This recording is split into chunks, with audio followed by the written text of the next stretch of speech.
Everyone wants to be a top ranked driver on GT7, and I see day in day out drivers who are more than good enough to get there making simple mistakes that are holding them back. So in this video I thought I'd go through them and show you what not to do. Now whilst being an A+ driver, I'm by no means perfect and I fall foul of this stuff all the time, but I hope it helps. So first of all, why do we even care about mistakes? Why are we trying to avoid them? Well, mistakes cost time and lots of little ones add up, which end up resulting in slower lap times, contributing to an overall slower race time, loss of positions or missing opportunities to gain positions, which affects our driver rating. Mistakes also increase the probability of crashing, and ultimately some contribute to individuals not finishing the race at all. Most of the mistakes I see happen in the first 30 seconds of a race. No matter how long the race, resist the urge to go crazy and just wait to settle in. Going for it at all costs at the start costs time due to suboptimal lines, and because everyone is closer, that could lose you more than one position. Increase the risk of a crash or have an actual crash. Also, if you're looking for moves immediately, the driver ahead will defend hard, slowing you both down and pushing you back into the drivers behind. So just settle down, let others make their mistakes. A good rule of thumb that I like to use is just survive lap 1 and then you go from there. Trying to win the race in the first corner is a funny phrase we all know, and it only exists because of what I just explained. So the first mistake I see is drivers not being patient and not settling into the race. The previous point leads me nicely onto this one, mistake number 2. Things don't just happen at the start, they happen throughout any race. Crashes and battles are a risk to everything, so only do it when absolutely necessary. So, what is deemed as unnecessary, I hear you ask? Well, for me, I only go for the move if you genuinely think you can pull it off. If you don't, it isn't worth compromising yourself and both extending your overall race time and losing time bringing others behind closer to you. Thinking about where you're going for an overtake on track is important as well. Are you sure you're going for it in a place where the driver you're attacking can't immediately come back at you? If not, leave it. It is better to overtake when they 100% can't come back at you, and the probability is that you'll get the move done. The ultimate goal when going for any move for me is minimising total time loss and of course minimising the risk of a crash. I've just spoken about when you are the attacker, but what about when you are the attackee? Don't battle someone who is clearly faster than you, whether that's someone on track or a seal clubber at the back. Check your ego, it's okay, just let them go and try and stay in their slipstream. They will take you with them. Finally, and I see this all too often, don't battle someone who has a penalty. These drivers have nothing to lose and will be out of your way soon as they get to that penalty gate. Battling is completely pointless. Mistake number 2 is getting involved in unnecessary crashes and battles.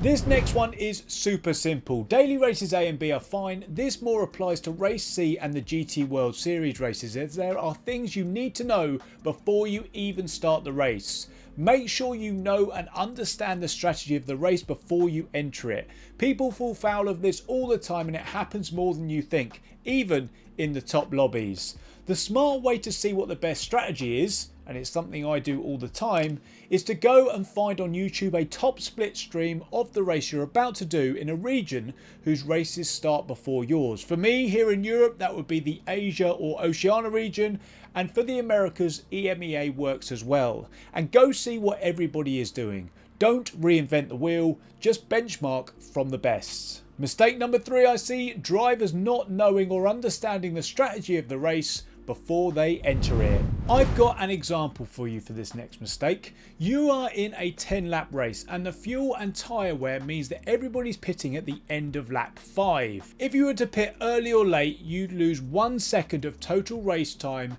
due to not being on the optimal tyre. But you're in a battle and you're losing 2 seconds a lap. Then you can come in because it's worth it. You can come in, stop, have a quick outlap and then overtake them whilst they're in the pit. This is known as the undercut.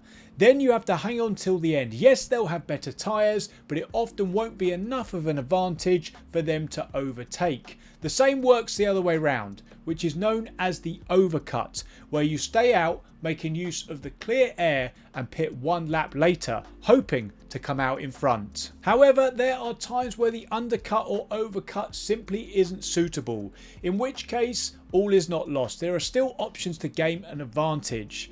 The go-to option, which only applies where fuel is a factor of course, is to save fuel behind the car in front. Less fuel used equals less time refueling in the pits, which equals a shorter pit stop. There are a few ways you can do this. 1. Lift and coast, where you lift off the throttle early before you brake going into a corner. Shift early, you can shift 3/4 of the way, half the way, or even here. Or you can change fuel mix. I tend to only do 1 and 2. Fiddling with different knobs more often than not leads to me crashing. Tyre compounds. How do we know which ones to start on? We have 3 compound of tyres here on Gran Turismo 7. Soft tyres give more grip but wear quicker. Mediums don't grip as much as softs but have more grip than hards. Stay with me here. They last longer than softs but less than hards. Hards last the longest but have the least grip, and the decision on what tyres you start on needs to happen when you know your starting position in the pre-race lobby.